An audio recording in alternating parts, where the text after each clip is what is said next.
The Galactic Athletic Council had seen many species compete across the millennia. The crystalline Vorthak could maintain peak performance for days without rest. The six-limbed Kalari moved with mechanical precision that never faltered. The gaseous Nexari could reshape their forms to optimize aerodynamics at will. Each species brought their biological advantages to the grand competitions that celebrated physical excellence across the known universe. Then came the humans. Ambassador Zex-9 of the Vorthak delegation watched through the observation deck as the newest applicant species filed into the registration area. The creatures were laughably soft. Pink flesh wrapped around brittle calcium frameworks. No protective carapaces. No redundant organ systems. No adaptive capabilities worth mentioning. "Look at them," Zex-9's crystalline form chimed to his companion, Kalari Prime Unit 847. "They leak salt water when they exert themselves. Their skeletal structures are held together by mere organic compounds. One impact and they shatter." Prime Unit 847's mechanical voice buzzed in agreement. "Preliminary scans indicate their bones have the tensile strength of compressed sediment. Their muscles tire within minutes of sustained activity. Why the Council approved their application remains unclear." The human delegation seemed unaware of the mockery rippling through the alien observers. Their leader, a woman named Sarah Martinez, stepped forward to address the Council. Her frame appeared particularly fragile, barely 60 kilograms with thin limbs that looked like they might snap under minimal stress. "Honored Council," she began, her voice carrying despite her small stature. "We request entry into the Galactic Marathon Championship. We understand the course. 400 kilometers across the volcanic terrain of Kepler 442b, in temperatures exceeding 50 degrees Celsius, with gravity twice that of most homeworlds."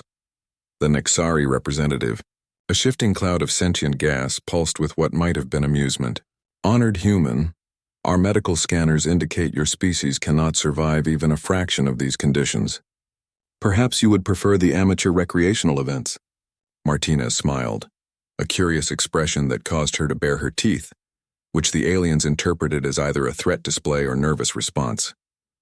"We appreciate your concern, but we'd like to try the full course.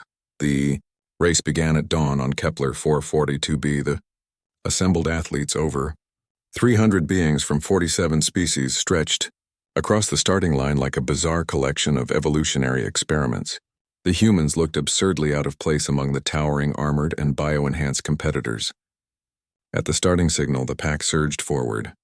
The Vorthak delegation took early leads, their crystalline structures resonating with efficiency. The Kalari maintained perfect formation, their 6 limbs carrying them in flawless mechanical rhythm. The humans fell behind almost immediately, their inefficient bipedal gait seeming clumsy compared to the fluid motion of their competitors. By the 50-kilometer mark, half the human contingent had dropped out. The remaining 12 struggled in the rear of the pack, their primitive cooling system of sweating working overtime in the brutal heat. Several aliens had already lapped them. It was at the 100-kilometer checkpoint that disaster struck for Sarah Martinez. The terrain had grown treacherous, loose volcanic rock scattered across steep inclines. A Kalari athlete, calculating a perfect trajectory, accidentally clipped Martinez as it passed. The collision sent her tumbling down a 20-meter embankment of jagged stones. The medical team reached her within minutes. The scanner readings made the attending Nexari physician recoil in shock. Multiple fractures detected. Left tibia completely severed. 3 ribs cracked. Right radius showing stress fractures. Subject should be immediately extracted for emergency care. Martinez pushed herself to her feet, ignoring the medical team. Blood seeped through tears in her running suit. Her left leg bent at an unnatural angle. When she took a step, observers could see the broken bone grinding against itself through her skin. "I'm continuing," she said simply. The Nexari physician pulsed in distress. "Impossible. Your locomotive system is compromised. The pain alone should render you unconscious."